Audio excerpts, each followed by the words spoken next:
All right, taking the hot tag, and what a hot tag it is. We got Bad Blood 2024, the latest WWE pay-per-view. I'll never call it a PLE. I don't like calling it PLE, but it's pay-per-view, but it It's does awkward, follow. isn't it? Yeah, it is. It is, but it does follow this new WWE PLE format, which I do like.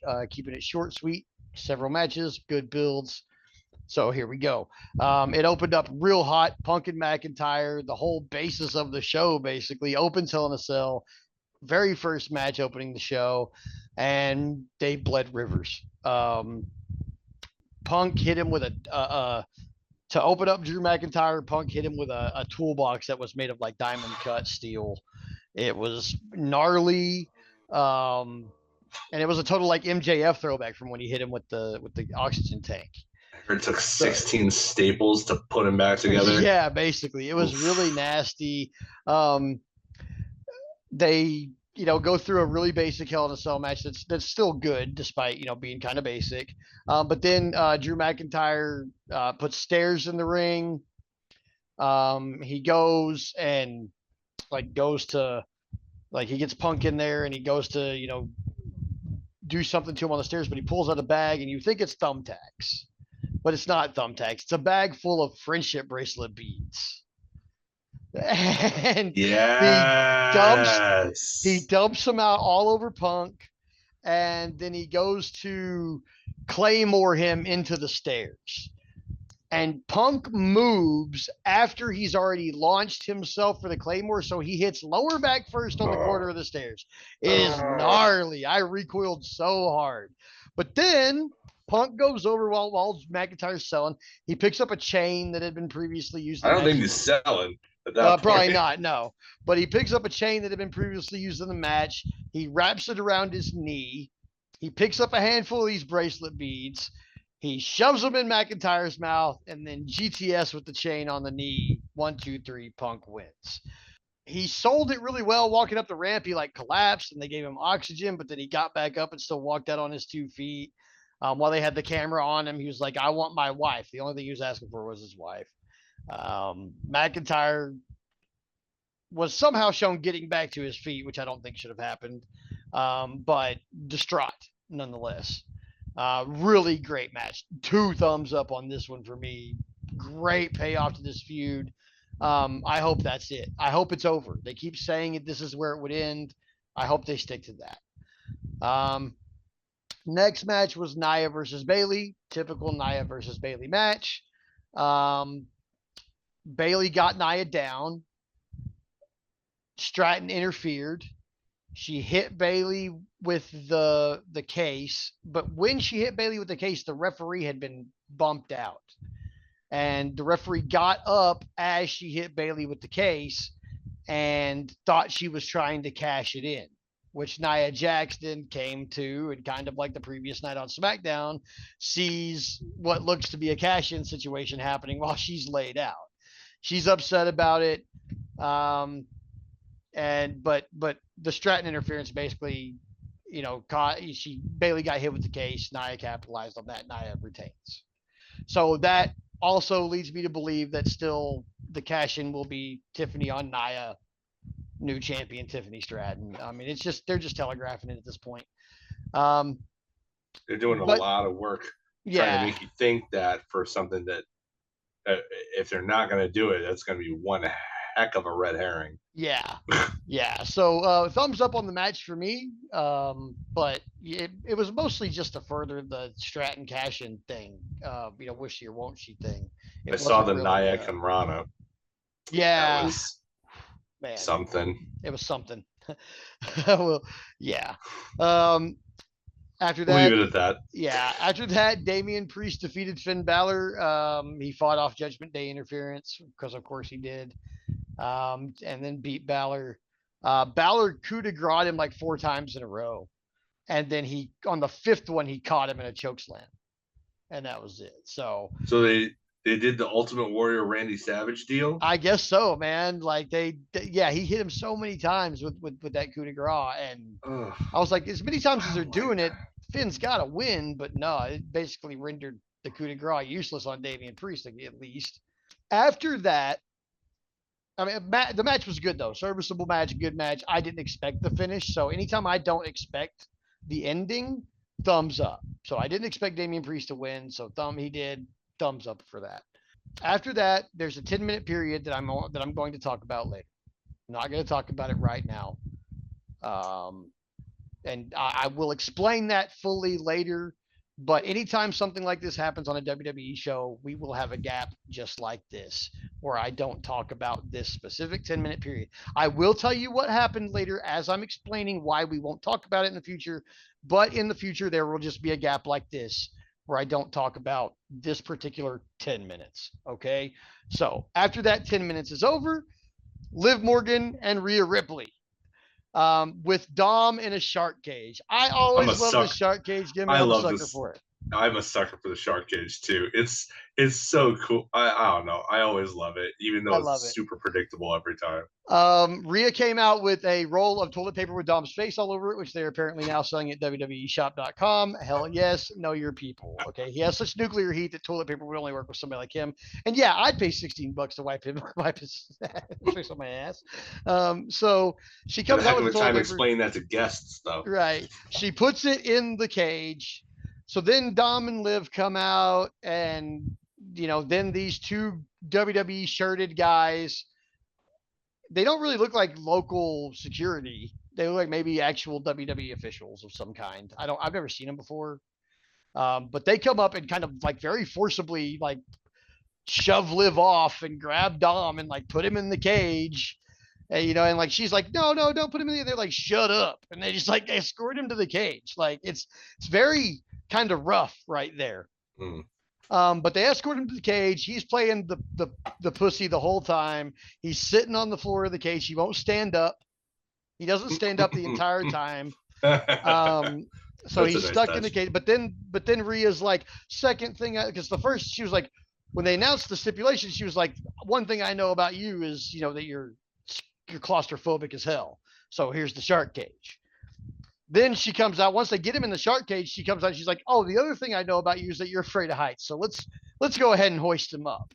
So he's freaking out on the floor because he's being hoisted up, which I knew that was going to happen. It's a shark cage match. You hoist him up. Shark cage. That's what you expect. How did he not expect it? Liv is freaking out. Ain't you never watched the show? Right. So Liv's freaking out. What are you doing? Oh my gosh. And but he's playing the wuss the whole time. He's sitting on the floor of the cage. He's suspended pretty high up enough that there's definitely, I'll just say it now before I get to the rest of the match, there's definitely not going to be him jumping out of that cage spot.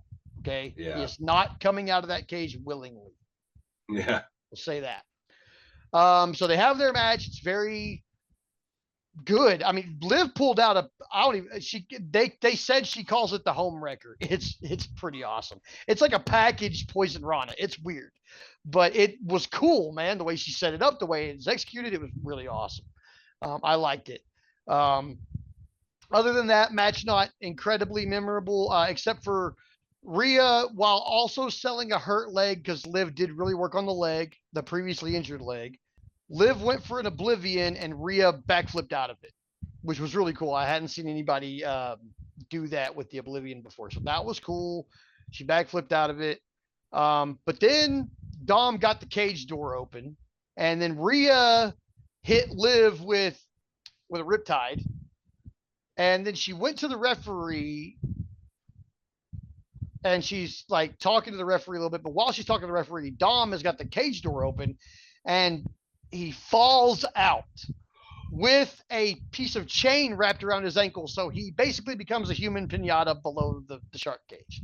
So he's hanging there underneath the shark cage.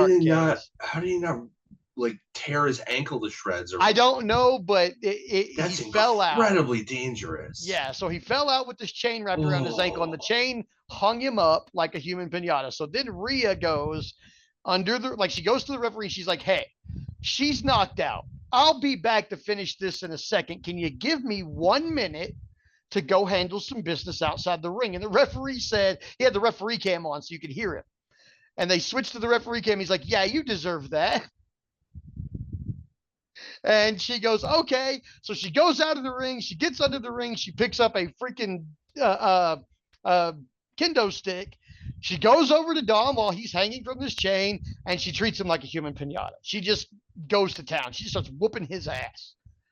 At this point, I'm thinking everybody hates, even the referees hate Dom. Yeah, I guess so. Like, yeah, he gets so much heat in the referees. Because I don't like that, honestly. Yeah, but this is what leads to the finish, though. She's beating on him, and suddenly out of nowhere, this larger woman shows up and just smashes into Rhea Ripley, and then drags her into the ring. But so she smashes into her and starts beating her up, and the referee calls for the bell, so the match is over. Okay.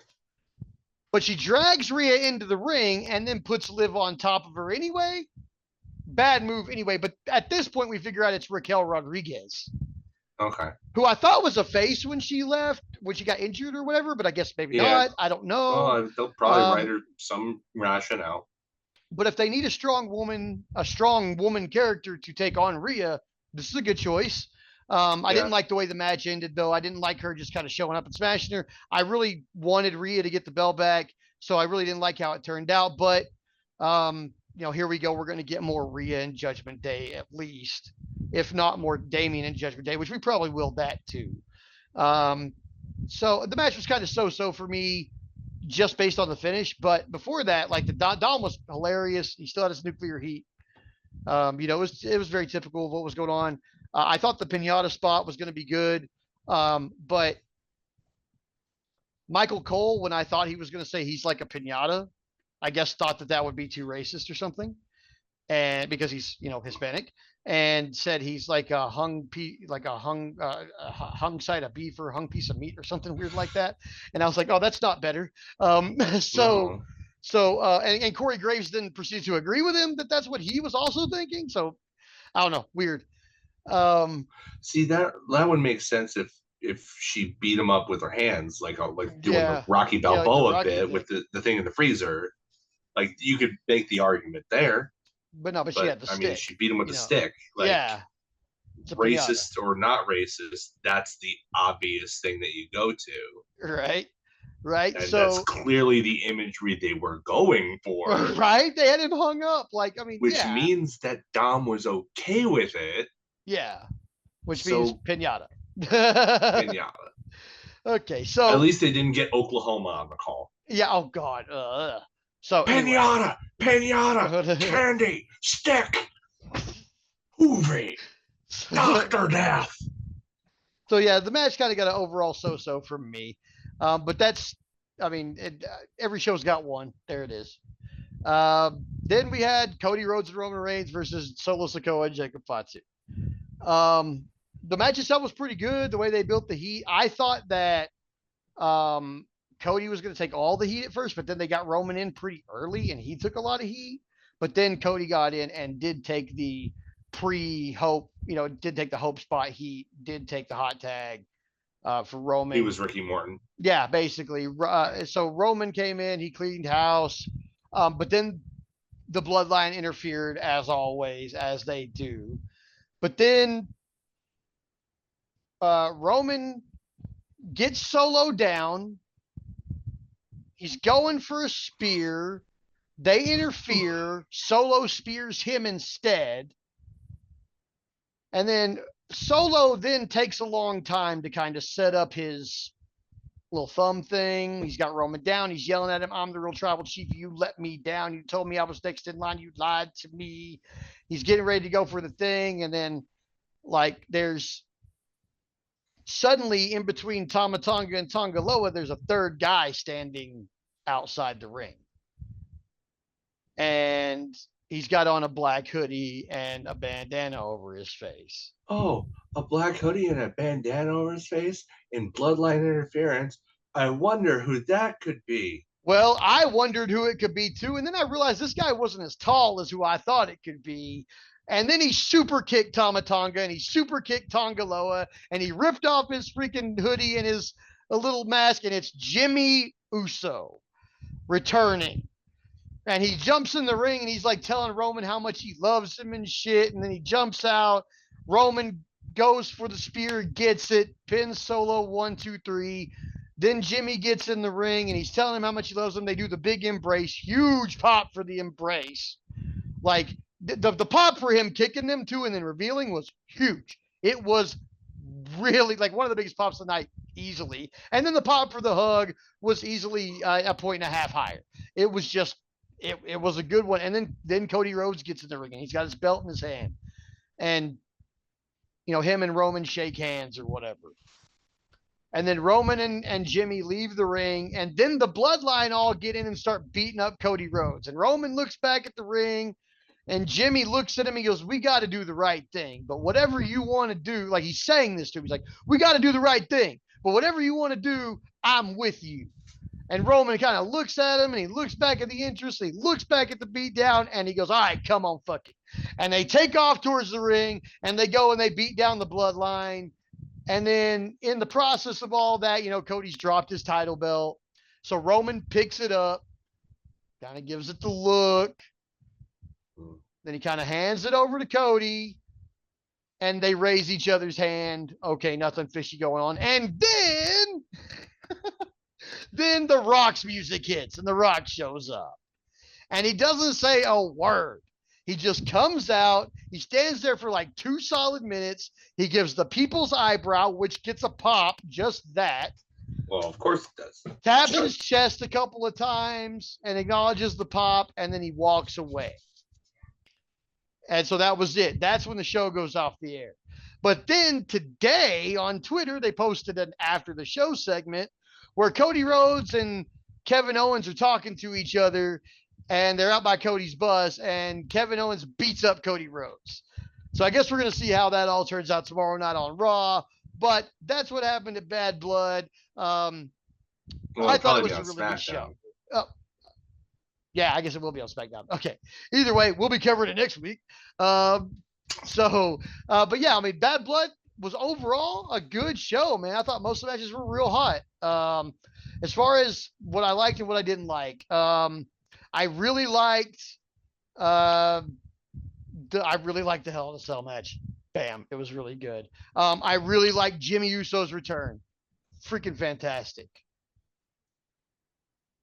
What I didn't like. Know where this is going. Anytime the WWE mentions or has a show in Saudi Arabia, I will not be participating. I'm not going to expect you to. As someone who is previously a published journalist, I have a moral difference that cannot be reconciled with the government of Saudi Arabia and the country of Saudi Arabia. So anytime the WWE does anything there, I will not be participating. However, what happened here was they unveiled a new belt that is ugly as sin. It is. I saw the pictures. It's ugly as sin. I don't have a lot good to say about this. Okay, the segment started. He says we're going to have a thing in Saudi Arabia every year at Crown Jewel now, where the active champions from each brand will face each other. Those titles will not be on the line, but this title will. For men and women, all the titles. But this title will be for the champions of each brand, the men's champion, I guess, of each brand. And whoever wins that match will win this title. So I guess it's going to be a yearly belt that they carry around, kind of like the King of the Ring thing, where they're going to say, you know, I'm the Crown Jewel champion because they beat the other person. I actually really like this concept, but I hate doing it on Saudi Arabia. You know what it is? They listened to our podcast and sniped our idea. Yeah, for the Continental Classic. That's what they did. Clearly. So either way, they're doing it in Saudi Arabia, which I hate because I really like the concept of what's happening here. However, this belt is ugly as sin. Saudi Arabia is a boo-boo country. I apologize to anybody who is listening to us from Saudi Arabia. I'm sure we are illegal there. Probably. But if you are listening to us from there, we love you. We just don't like your government. But I will not be, other than that, I will not be participating in talking about Saudi Arabia. Now, Gunther came out during this segment and then kind of pointed out Bill Goldberg in the audience and started picking on him. And then Bill Goldberg came over. I thought he was his favorite. Yeah, but then Bill Goldberg comes over the railing and a bunch of security holds him off. And Gunther is going to leave. And Sami Zayn attacks Gunther. And that's what gets Gunther to leave. They fight their way out of the arena, basically. And that's what gets Gunther to leave. And then Goldberg celebrates like Triple H holds up Goldberg's hand and they celebrate like Goldberg did something. Overall, complete boo-boo segment. The biggest black eye on this thing. I will forgive all the crap I don't like about the women's match because this was absolute crap. I don't like it. I'm never going to like the Saudi Arabia thing, and that's the last I'll say about it. But the Goldberg and Gunther thing on top of it was stupid. The way they had Goldberg celebrating over nothing was stupid. I didn't like it at all. Now, back to what I did like. The overall show was really good. I liked it. The show, it had a good pace. Everything was really cool. I knew what was going on in all the matches. They were all properly built. The finishes of stories that were being finished were good. The progression of the Bloodline story was good. Like I said, I don't really like the new Bloodline, but I like the story and I like, like what's going on over there. So bringing The Rock in, what's going to happen? Like SmackDown's going to be a crazy episode because we're going to have like a lot of things going on. Raw too. I'm just kind of waiting to see what's going on there, but I'm really looking forward to like Sami Zayn and Gunther on Raw this week. That's kind of what's at the forefront of my mind now that Bad Blood's over. But yeah, I mean, Punk and McIntyre put on a masterpiece of a Hell in a Cell match. I give the show overall 2 thumbs up. So yeah, it was really good. On. Heck yeah. And now Hot Tag's over. That tag team match is over. But now we're going to have another one and call it in the ring. So all right, now it's time for our Call It in the Ring segment. Adam, do you want to explain to our dear listeners how this works? Yes. Our Call in the Ring segment is something different every week. Last week, we told you a little bit about ourselves and about our fandom and how we got to this point in our fandoms. Kind of explains a little bit about what we like, about how we look at wrestling, that kind of stuff. This week's is also going to allow you to get inside our heads a little bit, but in a much different way. The purpose of this whole segment is to be different every week. And this week, we've decided to do something that I've been thinking about for weeks. I'm very excited to share my take on this. But basically, what Aaron and I are going to do, we have been tasked by each other to basically pitch a concept for our own wrestling organization. There were a couple of guidelines that we agreed on. Number one, that it would be a television, that there would be a certain budget. There would be expectations in terms of probably just the one weekly show. What were the other things that we agreed on? Oh, and that we would have our choice of 3 wrestlers to basically draft from anywhere in the world. It doesn't matter where they are now, whether they're available, whether they're injured or not. We get 3 people basically to build our Fed around, and that we're building a concept. So we're trying to, if we had complete freedom and budget wasn't really a concern, what would we do? What would we want to do? What would we want to do on TV that's not really being offered by the main players in at least the North American wrestling scene? So, Aaron, I am very, very excited to hear your pitch. I will leave it up to you. I'm going to let you go first. All right. Okay. So for mine, I'm still kind of iffy on what a name would be, so I'm not sure. But I would have a Fed with a concurrent. So this is a TV Fed, so we're gonna have one show a week, with AEW WWE running. I'm presuming. So we're gonna say Monday, Friday, Wednesday, Saturday. With NXT running typically on like Tuesday nights or Wednesday nights also. I'd go for a Thursday night show just to, in the casual wrestling fans calendar that fits, so a Thursday night show. However, the way I would handle it would be, it would be a lot like Lucha Underground, where we have live wrestling and cinematically filmed promo spots and in between stuff like that. And also we're going to film everything kind of over a few days or a few weeks at this one location where we have a studio. However, concurrently with the airing of said season, I would have a live tour going on. So the champions at the live shows or whoever's on TV, we book the live show each night as if the TV show has happened for the week, or the previous show happened, um, and we would probably run the other 4 nights of the week, or not Sunday, not Monday. So Tuesday through Saturdays, except Thursday because that's the night the show is on. So you run Tuesday, Wednesday, Friday, Saturday, probably each week in a different town each day, kind of old territory style, but concurrent with the season. And then at some point during the year, maybe there's 2 seasons a year, so we have maybe a 3-month break in between or something like that, where maybe promos or reruns are all we're running. If we run new content, it's promos that the wrestlers are doing themselves, a lot like a lot of the indie feds do these days, where hey, you're booked here.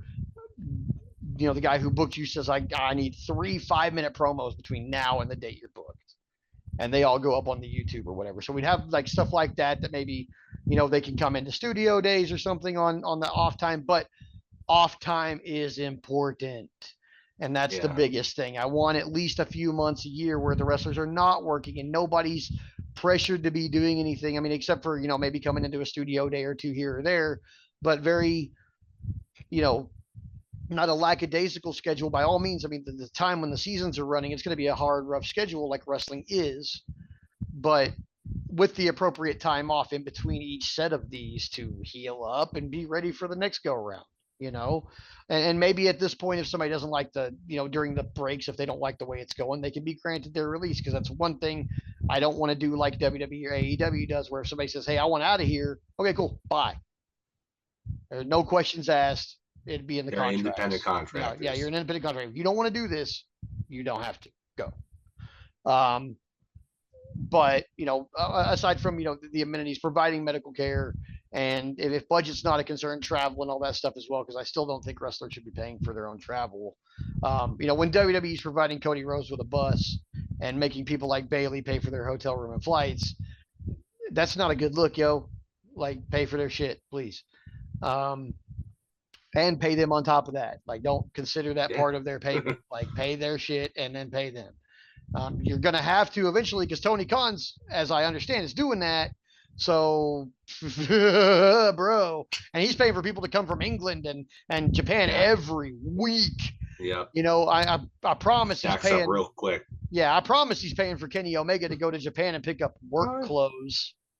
Yeah. So, which hopefully we'll get a return soon. But anyway, I think that's that's kind of the vibe. I want to go for a seasonal thing, and a tour to go along with the seasonal thing, and then time off for the wrestlers after the season's over, where we further stories by maybe like a BTE type thing, to further the stories along while we're not wrestling per se. What is it that Matt Cardona says? It's free advertising. Yeah, free advertising. Exactly. So like, it doesn't cost anything to post your own videos on YouTube or on TikTok or on Twitter or whatever. Mm-hmm. Like, it's free advertising. If you have the time and you have the drive, do it. Right. You don't lose anything by it except the time. So right. And now my 3 draft, I mean, that's a pretty good thing for me, and paying for everybody's travel or whatever we got to do. Tour buses are expensive, so are flights, whatever. If we're not talking about budget, whatever they want, For my draftees, though, we can loop it right back. Kenny Omega is my first.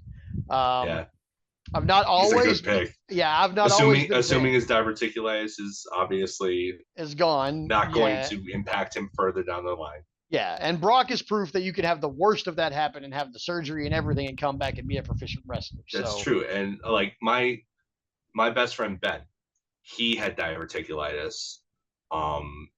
He's a normie. He's no athlete. He's one of us, and it has really, really impacted him. So there is a part of me that, for his own well-being, kind of hopes that Kenny Omega never comes back to wrestle, because I don't want to see him die in the ring because of some stupid poo pockets. True. True. I would love to see him wrestle again if he could guarantee that he would be healthy.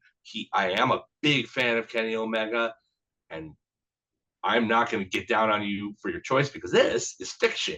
So, right, yeah. But I feel like I need to put it out there as far as the real world is concerned. Mm. I hope he gets better and does what he needs to do to stay better and stay healthy. Right. But for the sake of this segment, yeah, that's a good pick. Yeah. That's a real good pick. I like that pick. I wasn't always convinced on Kenny Omega, but my brother Zach was always a big fan.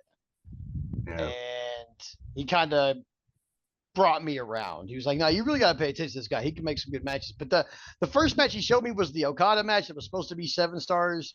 And I wasn't really into that one as much as other people were. Like, I liked it. It was good. That match. One benefits from having watched the other matches. Yeah, so I didn't watch the other matches. But then, like, I was coming around, and then that match with Hangman was really good. And I was like, okay. And then he had the match with Danielson, the draw. And I was like, holy shit. All right. Okay. Now I see where the 7-star best bout machine comes from. Yeah. Like, I get that. Like, now I'm all North Carolina. I do that match with Takeshita. Oh, yeah. Oh, yeah. Oh. So yeah, Kenny Omega, number 1 pick, easily. Just if we're doing fiction and injuries and all that don't matter, he's my number 1. After that, see, this is where it gets kind of convoluted, because I have like a solid number 1, but who would be my number 2 and number 3? And you got to think about different people and who's out there and what's going on. But I mean, the problem with it is bittersweet, really, because it's so difficult to choose. But the reason it's so difficult to choose is because there's such a glut of talent out there. There's never been a generation of wrestling this talented across the board. Oh, yeah. Yeah. Like, as the art form ages and more people get into it, from a perspective of wanting to be a part of it and experimenting with new and different things, it grows and it grows and it grows. And so finding that talent, you're never going to be at a loss for talent. You just need to be able to find it. That's all. It's like what was it in Ratatouille, right? Mm-hmm. Not everybody can cook doesn't mean everybody has the talent. It means anybody could have the talent. It can come from anywhere.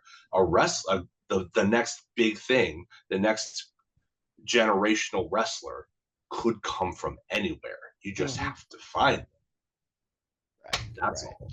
So that being said, that kind of helps me make my decision, because what I was thinking here was, do I have 2 people who are currently on TV or on ROH, which is kind of on TV, or on TNA, which is also kind of on TV? That's based on viewership, So do I have one of these people who people know their name, or do I want to make new stars? And I'm thinking a lot about it, and I'm like, you know what? With that response also, I think new stars. So now, do I pick younger people that are still already on TV, or do I go deep cut and talk about some wrestlers that I know would be fantastic on TV who are not on TV? And that's where I think I'm going. So the 2 other guys besides Kenny Omega, which is, it's crazy to say, like, I've got this best bout machine, one of the only 7-star match guys in the world. My other 2 guys are going to be complete indie guys who a lot of our listeners are not going to know who these people are. But I am going to preface all of this with saying, you fucking should. Okay? You should. So I'll go into it. All right. The first one is actually an old friend of mine, somebody I've worked with for years in the business. He predates my time in the business by a couple years, probably. He's still actively wrestling. His name is Justin Taylor. He's called the Living Proof.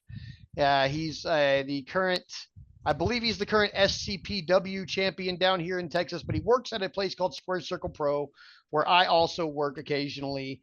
And Justin has been a good hand since been a good hand. Okay. I'm pretty sure he's been on WWE and AEW TV, either as a maybe on. Okay, he was definitely on Dark or Elevation. He was on one of those. He definitely. I can't remember who he wrestled, but he was on there.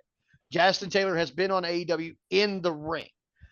It's a very good match for what it is. But he's been on AEW. I'm pretty sure he's been a security guy in WWE, like when they go to Odessa and stuff like that. Like he's one of the guys they bring up. Looks like he was on Tough Enough. Yeah, he's done some tough. I don't know if he's on Tough Enough, but he did a Tough Enough. The Living Proof. The Living Proof, Justin Taylor. Yeah. Yeah. Okay. Yeah, I found him on YouTube. So just to give you an idea of this guy's size, he did go to work at WrestleMania week 2 years ago for WWE, and he was in the gym, and he took a picture with Elias and Rick Boogs. Okay, and he didn't look out of place as far as size goes. Okay. He wasn't always this big either. Guys definitely worked his ass off to get this big. But I would bring Justin in because he has a way to get over with the fans really, really well. He's a great white meat babyface. He's even better when he gets pissed off and goes full heel. I've seen him as a white meat babyface, but I've also seen him as like when I first met him, he was in this stable, and they were like they were Muslim terrorist heels at the time. And he was like, yeah, he was like the black guy in the group with all the Middle Eastern guys with, the little hat on and all that.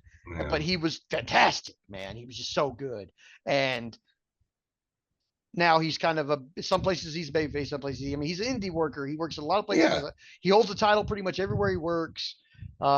Fantastic worker, super good size on him. I would definitely bring him into a national promotion if I had a chance.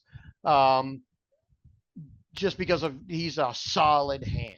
Now, the other guy is still a solid hand, but it's going to be here more for the spectacle. And let me explain that. Oh my gosh. You know what? As soon as I start talking about him, and I've already thought about him, like how to explain him to everyone, I've kind of lost what his name was. And now I feel like an a-hole. That's okay. We can edit it in so you don't look like one. Yes, we can. In fact, I might edit this part out. Make a note. Yeah, making a note. But I got to remember yeah, I got it. Okay. So the other guy he's a good hand, but he's going to be more for the spectacle. And let me explain that. His name is Mike Schaefer. Mike Schaefer works at Metroplex Wrestling in Dallas. Now, I've heard a lot about Metroplex Wrestling outside of my normal circles because it's kind of gaining some traction down here regionally. Like people are tuning into Metroplex. And so MPX Wrestling down here in Texas, they got a lot going on, but they've got Mike Schaefer. And currently he's not working that often because I believe he actually is moving kind of more into the film world right now. But his gimmick is that he's a movie star and he's got an entourage, and his little tag team partner, Sebastian, who's like half his size, is the director. And so they've got the best picture is the name of their tag team. And they have like this whole entourage of people because they're supposedly, they got their executives and stuff like that. But Mike is a big, I don't want to insult him, but I'm going to say probably north of 300 guy. Ooh, okay. He's about 6'3", 6'4". He's tall fella. He's quite a bit taller. Yeah, I think I found him too. Yeah. Yeah, he's a big dude. He's a big boy. Okay, that big boy does the. Looks look good in a suit though. Okay, yeah, he looks good in a suit.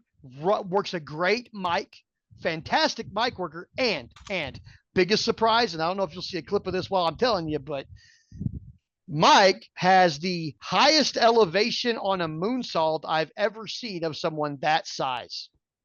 Really? He has a moonsault that stops a crowd dead. Like, wow, this is an awesome match. Holy shit. And silence. Oh. Like, yeah, when I was watching it, the first time it happened, I was standing behind the curtain because I was reffing at the show, but I'm standing behind the curtain watching this match, like, because the boys gather up at the curtain. at indie shows. We either if they have a monitor, we gather up at the monitor. If they don't have a monitor, which this place didn't, we gather up at the curtain and we watch the show. So we're gathered up at the curtain. We're watching. He did that shit, and I heard the freaking breath in the gorilla position come out of the fucking room, along with the fucking 400-seat arena outside that had probably 150 or 200 people in it. The breath just came out of the whole fucking building, bro. Like, it was just like, I couldn't fucking believe it. When he got back to the back, I was like, I don't know what to say to you right now because I don't want to offend you by saying something. He's like that I'm the biggest guy that ever did something like that. I'm like, yeah, I've never seen somebody your size, like aside from Vader, pull some shit off like that. Yeah. And he's like, you're comparing me to Vader. I appreciate that, man. Thank you. So, I mean, wrestlers take compliments really well when you're awkward because we're all awkward back there. Yeah.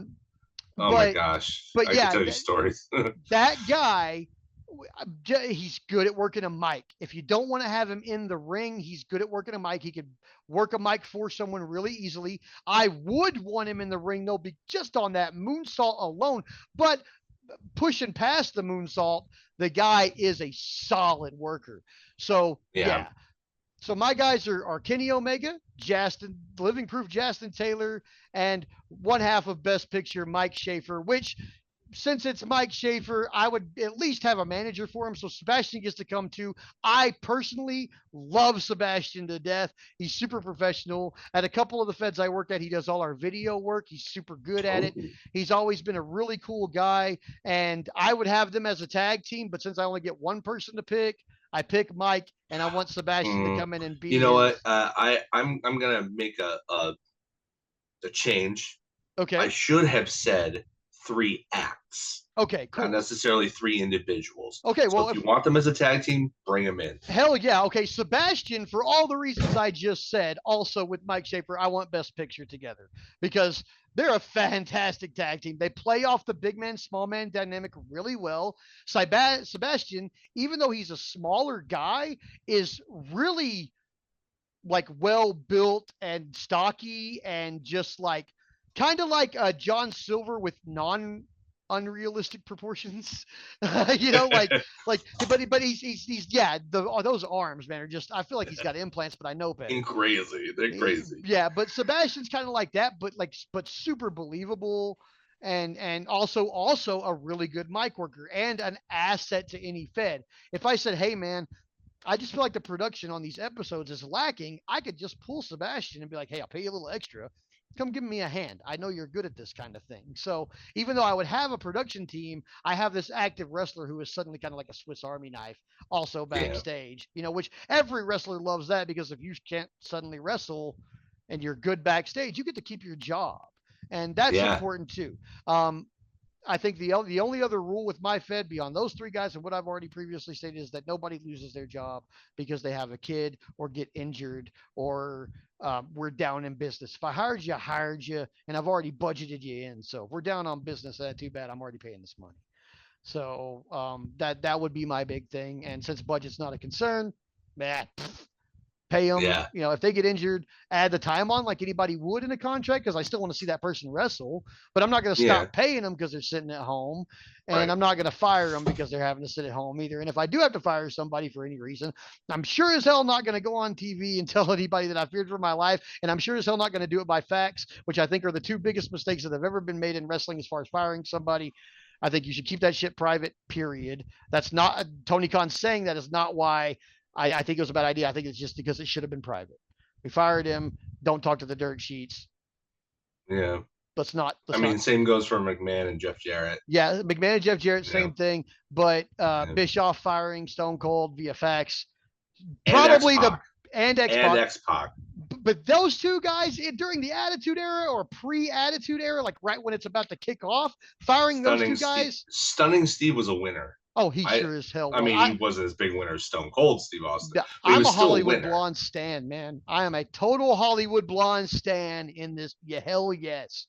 So, yeah. Some of my earliest wrestling memories involve the Hollywood Blondes, and even before them, the Dangerous Alliance. The Dangerous Alliance was peak. Good stuff. It was like they were the Horsemen, but they weren't the Horsemen. Yeah, peak 80s heel stuff right there for sure. Good stuff. Yeah. This is why I'm glad that we did you first, because you Okay. took it in, made considerations that I didn't make in my pitch. Because you come from inside, having worked in the industry, whereas I Yeah. haven't. So like Right. very much like this podcast, I focused a little bit more on the creative side rather than the technical side. For Okay. anybody who listening who doesn't already know, my role in this is very minimal compared to Aaron. Aaron is doing so much more work than I am, and it's because he's good at it and he has knowledge about it that I don't have. I am not a tech guy at all. Aaron is doing so much work, and I am so grateful for it, because I couldn't do this. He's allowing me to lean more into my strengths, which is a little bit more creative than technical. And so to tie that, first of all, thank you, Aaron, for continuing to do this. You should get the praise. Okay, you should get this, so please take it. Um, All right.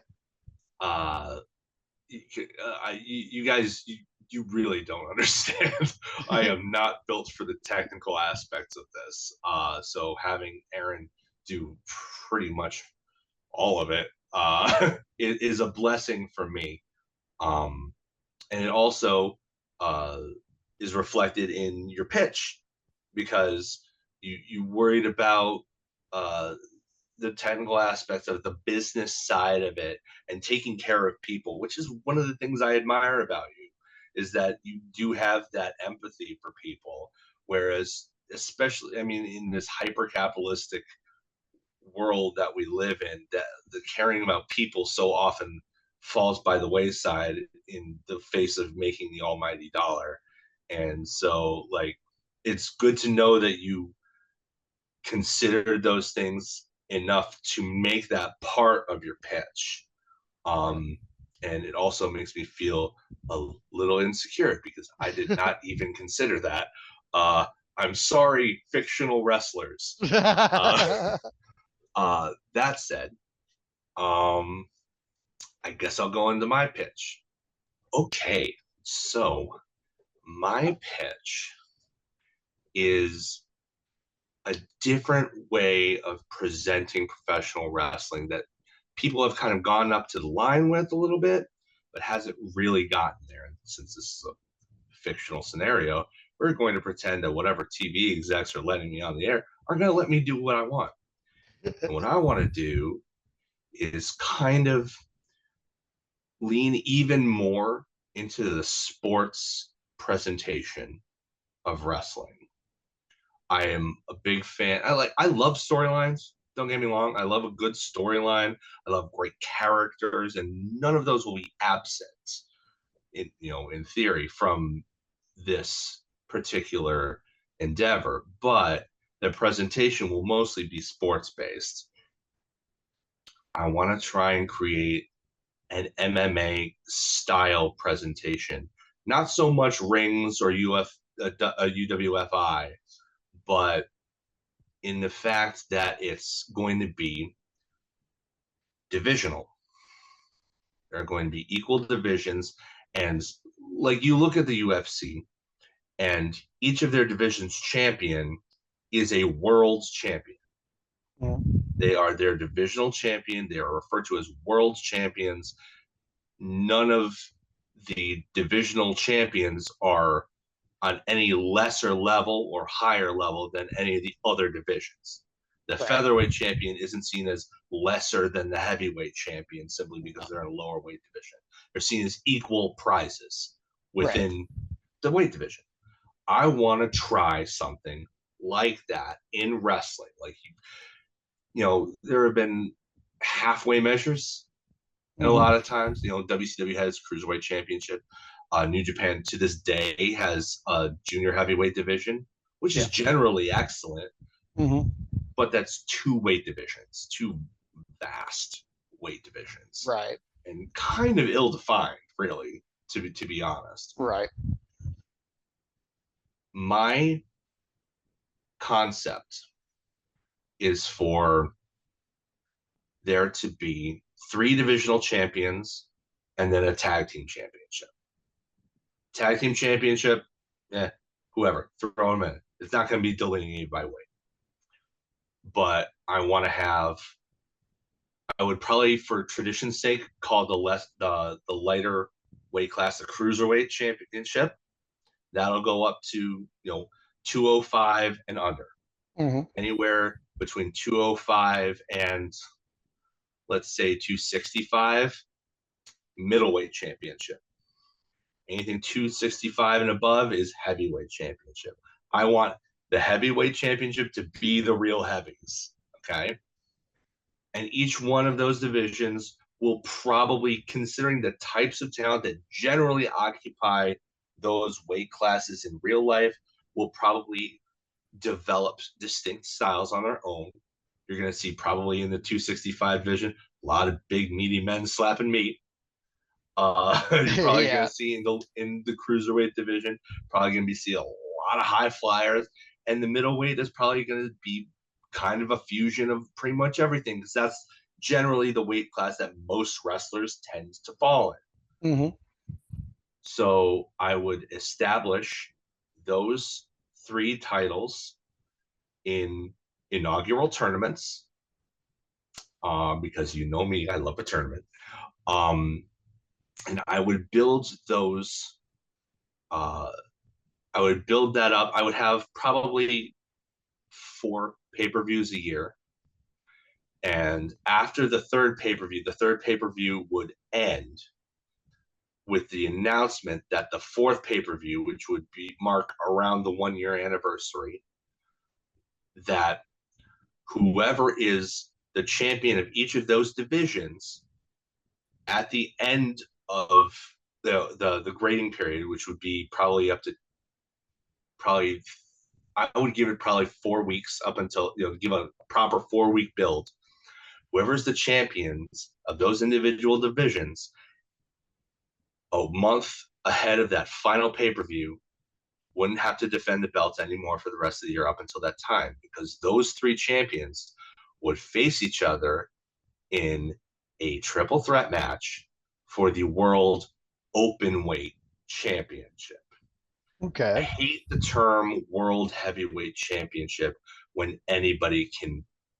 It's so ingrained in wrestling culture that people just kind of assume that it's an openweight championship because it's treated like one, but it's not. Yeah. Distinguishes one. I'm going to make that distinction. It's a World Openweight Championship, the champion of champions. Okay. Furthermore, the tag team division would, by implication, be an openweight championship. Mm-hmm. Because what are tag teams what's the purpose of tag teams if they're all going to be in a weight division? Like, right. you miss out on those big guy, small guy teams. You miss out on the DIYs on the smaller end. You miss out on the Brothers of Destruction on the other end. It's then you in the middle you've got everybody else. Like, that's automatically going to be an open weight championship from the get. But the divisional singles titles are going to be those. Okay. And the 3 people to build those divisions around. Heavyweight side. This was very tough, for the record. Oh, yeah, it is. Again, there's so much talent. But assuming that he can keep healthy, my main heavyweight star, Keith Lee. I knew it. Because you stand Keith Lee. I love Keith Lee. Please get better soon, big guy. I miss seeing you on my TV. I was there in person for his AEW debut, and I marked out like crazy. When he yeeted Isaiah Cassidy and he screamed his high-pitched scream, I thought that was just the best thing ever. It was perfect. And he still needs his revenge on Swerve, by the way. Still needs it. Hangman isn't the only one that he screwed over on route to the top. That's neither here nor there, though. Middleweight guy. It's got to be Will Ospreay.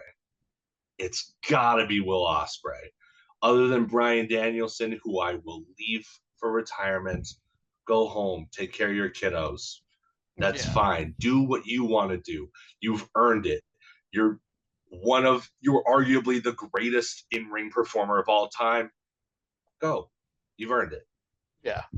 So in his because that would be my pick, but in his place is Will Ospreay, who is going to inherit that position.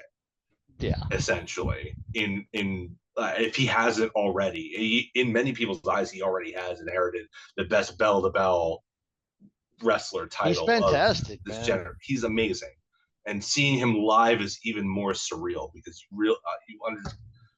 he has that special quality. Like we talked about it a bit last week, but he's great as a heel, and he's an incredible baby face. He is insanely likable. As soon as he puts his real personality out there, it's hard. It's really difficult to not root for him. Right. And then the third one in the cruiserweight division, I will give you 3 guesses. And this time I promise I will give you 3 guesses because you're not going to guess it. I'll give you 3 guesses who it's going to be in that spot. For the cruiserweight division. Mm-hmm. So 205 or under. Mm-hmm.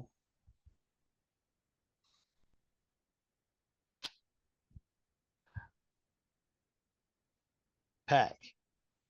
No. He'd be great though. Yeah, love Pac. I honestly feel like he's too often overlooked in best pound for pound wrestler conversation. He should be in that conversation more often than he is. Yeah. But it's not him. Darby? No. Although I do love me some Darby Allin, and he would be a good pick. Let's see here.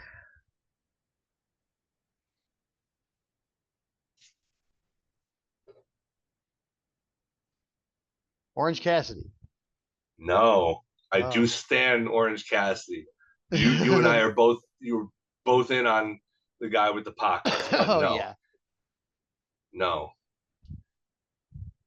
The reason that you can't guess it is because I haven't revealed the other big twist that makes this Fed unique. Okay. My third pick is Becky Lynch. Oh, okay. This Fed doesn't have gender boundaries. Oh. Anybody can compete as long as they weigh enough. All right. So I want, and I feel like Becky Lynch would add that star power because nobody is better than the man. That's true. I love the man. Yeah. Huge fan. From the very instant that I saw her doing a very bad Irish dancing routine on NXT, I was like, that's my girl. Her right there. It spoke to my Irish genes, and I was like, okay, no, this is my girl. I was right on board. I was cheering like crazy. We went, Tracy and I went to Evolution on Long Island, but they should have made that a yearly thing, by the way. Should have made that an annual event. Yeah, they should. But that's neither here nor there. And I was cheering like crazy in her last women's standing match against Charlotte, and I was not alone. Oh, yeah. That woman has such a command over an audience and such a respect from her peers. This is a woman who got Stone Cold Steve Austin to sell a stunner from her and lie there like he died. If Stone Cold can sell for Becky Lynch, nobody should have trouble selling for Becky Lynch. No, nobody at all. So I understand that the way that the weight works out, that the vast majority of the women in the Fed are going to be in the cruiserweight division. That's okay. You ever seen a Candice LeRae match? Yeah, it works. Okay. Yeah. Like there have been some matches with Candice in PWG, where she was wrestling dudes all the time. They're just amazing.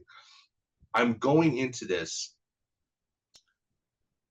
assuming that the audience already knows that wrestling is predetermined. And therefore, it's not that big a leap to have them accept as part of their suspension of disbelief that if someone like Rey Mysterio can beat the Big Show, there's no reason why Becky Lynch couldn't beat Keith Lee. Sure. You know what I mean? Yeah. Because it's fiction, and the point is you're buying in. We'll get you there. We'll get you there halfway. That's the goal. Is we'll get you there halfway as long as you believe the rest of the way. Yeah. So, yeah, that's my pitch. It's non-gendered wrestling presented in an MMA kind of format, and with at the end of the year a world openweight championship that isn't determined by weight, but basically by who the audience would rather see win. Who do they want to be essentially their ultimate world champion? And in the interim, each of those divisional titles, not one of them is going to be positioned above the other one. There's no, okay, this is your world champion, your intercontinental champion, your European champion, your hardcore champion. None of that.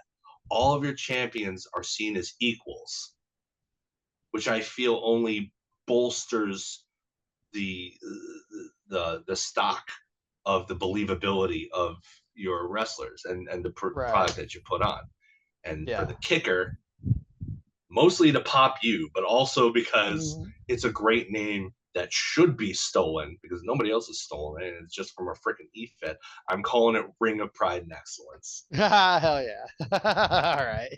Because why not? I mean, it's not like the dudes that ran that E-Fed probably, I don't think they trademarked the name. No. So that's what I would do. That's what I would do. Oh yeah. I love that. I really like that idea. The classes and then the open weight at the end of the year. Whoever the fans wanted to win basically wins. You can send them home happy at the big show.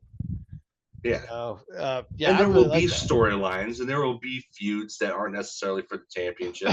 Most of the focus will be on non-title matches. Will be in getting into a position for a title shot, like in a real sport, like in MMA, boxing, and all that. But the focus will be on, okay, I want to be in that triple threat match at the end of the year. I got to get there. Yeah. That's the ultimate prize, because that means that I'm better not just in one division. I'm better than everybody. Right. Oh, yeah. I like that. I like that a lot. It's fucking cool. I'd like to see it. Hopefully one day we'll get to see some crazy stuff like this one way or the other. Tony, pass me the book. Yo, give us the book, Tony. We'll take it. We will take it, bro. We'll gladly take it. And I'll even run with some of the stuff you're already doing because you're getting better. I'll give you that. Yeah. Oh, yeah, totally. Rebounding. Yeah. I mean, there was they essentially last year they tried a lot to be kind of WWE light. Mm-hmm. They really emphasized more of the entertainment. Not that entertainment is bad. I'm saying that more of the more comedic stuff, the stuff that doesn't really have to do necessarily with wrestling. Like, don't get me wrong, MJF is an incredible talent. He is a generational talent, as he claims. But a lot of what he did, specifically with the Adam Cole stuff, was kind of hokey. Like, I enjoyed a lot of it. Don't get me wrong, I enjoyed a lot of it because I am a corny dude myself. But that's not the kind of stuff you do with a world champion. You know? I feel that. Yeah. Because it almost makes the title feel like it's not important enough to take seriously. Yeah. Right. But yeah, I think if they focus on, characters being what they want to be without shoehorning them into weird situations, that I mean, look at the Tony Storm Mariah May thing. It has been brilliant. Oh yeah. It was every step of the way was fantastic. So they know, that they can do that kind of storyline correctly. And even though Tony's character is admittedly very over the top, it's to my taste, and I don't mind that, but it's very over the top, and I have to admit that it still works because the storyline that she's in caters to her character without leaning into the most ridiculous aspects of it and requiring that of other people that she's interacting with. Right. It's not like the reason that Adam Cole and MJF didn't work is because there was no straight man. No. They were both two funny guys, and there wasn't somebody to react to it like a straight man would be like, this is silly, this is ridiculous. There was no audience surrogate there. Right. Anyway, that, you know what, that's off topic. So and this is probably not nearly as long as last time, but still probably too long. So right. So let's take it home. All right. Well, that was our podcast for the week. I appreciate everybody who came out to listen to us last week. Hopefully you come back this week. Hopefully you come back next week. Like I said before, our shops are up. You can find us at our Linktree, under Linktree at Spark Foundation Podcast. You can find us pretty much everywhere at Spark Foundation Podcast everywhere you listen, except Apple right now, but we are working on that, and we will have that up soon. And Adam, you want to take her home? Thank you guys so much for listening. Please, if you do like our content, please interact with us on Twitter. We'll leave, I believe our Twitter accounts are on our Linktree, so you can contact either one of us at our individual accounts or the podcast account itself. Doesn't matter. We'll get a hold of it. Please, we would love to interact more with you guys. So absolutely, tell people about us if you like us. Check out our shop because apparently it's up. I didn't even know that until today. Great. Yeah, I want to see some of my friends wearing the logo that I drew. It'd make my heart happy. Having my heart happy. No, for real, guys, though, if you do like us, make sure you tell all your wrestling friends that especially if they want a little bit more positivity in the fandom, please help us boost our signal. Heck yeah, we're all about it. We appreciate you folks. Y'all have a great week, and we will see you next week before Raw.